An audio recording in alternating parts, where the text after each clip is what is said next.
Welcome back to Tuesdays with Tanner. We're getting a little bit of consistency. I don't know if this is going to continue, but we'll see.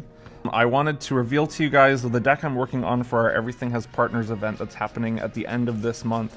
So I was doing some digging. I wanted to find something that I really couldn't do outside of this event. And so I decided to play Chevill, Bane of Monsters, and Shay Cormac.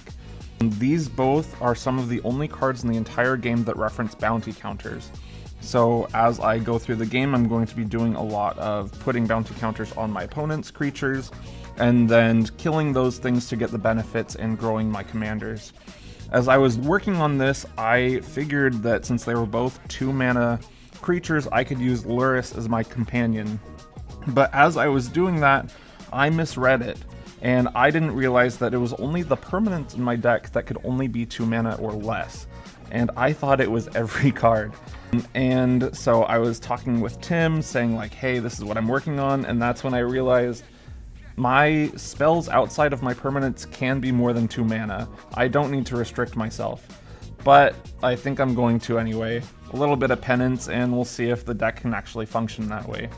So in the deck, my main end game's probably going to be some combos. I don't really know how else I'm going to be able to get through unless I can get my Shay Cormac big enough to kill with commander damage. But to get there, we're going to include cards like these. I'm going to work with things like Blind Obedience and kind of slow my opponents down, drain them with some extort. I'm including Bounty Agent just for the theme. It kills, which is what I want to do, and it also has bounty in the name.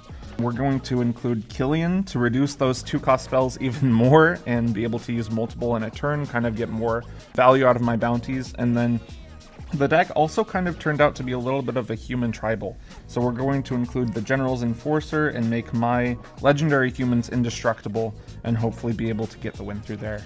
So I'll see you guys next week. We'll talk about some of those combos I'm going to use to end the game and hopefully be able to get some wins out of this. We'll see. See you next week.